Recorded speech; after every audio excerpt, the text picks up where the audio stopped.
Xabar berganimizdek, bugun Samarqand shahrida moturudiylik, bag'rikenglik, mo'tadillik va ma'rifat ta'limoti mavzusida xalqaro ilmiy-amaliy konferensiya bo'lib o'tmoqda. Tadbirning ochilish marosimida O'zbekiston Respublikasi Prezidenti Shavkat Mirziyoyevning xalqaro konferensiya ishtirokchilariga tabrigi o'qib eshittirildi. Mazkur xalqaro anjuman jarayonlari haqida muxbirimiz Bobur Esonov ma'lumot beradi. Konferensiya qizg'in pallada davom etmoqda va dunyoning turli qit'alaridan kelgan olimlar, moturudiyyshunos, tadqiqotchilar o'zlarining taqdimotlari va ma'ruzalari bilan konferensiyada ishtirok etmoqda.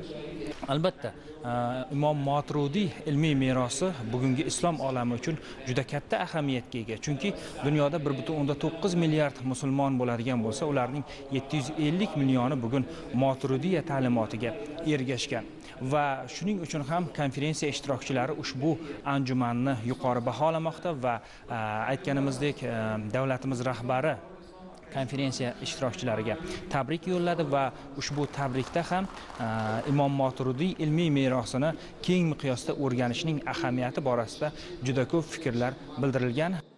Davlatimiz rahbari tomonidan bildirilgan tabrik bu konferensiya ishtirokchilaridan xorijiy va mahalliy ishtirokchilar tomonidan juda ham bir qizg'in kutib olindi. Chunki mana bu konferensiyada ishtirok etayotgan xorijiy ishtirokchilar ham ta'kidlashyaptiki, O'zbekistonda so'nggi yillarda amalga oshirilayotgan islohotlar juda ham bir sermazmun ekanligi, juda ham bir olamshumul ekanligi bilan alohida ajralib turishini ta'kidlab o'tishdi.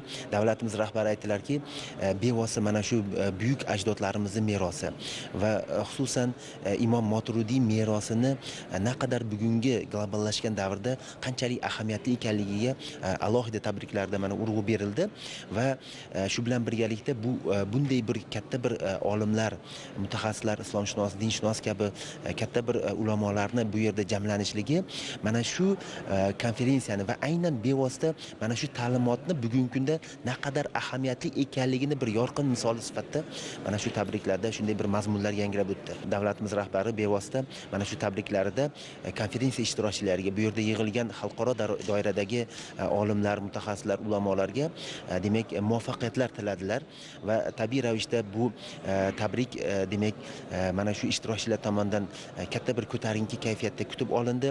Konferensiya sho'balariga bo'lingan holda Imom Moturidiy ilmiy merosini o'rganish bo'yicha muhokamalar va taqdimotlar davom ettiriladi. Biz esa keyingi soatlarda bu haqda to'liq ma'lumot berib boramiz.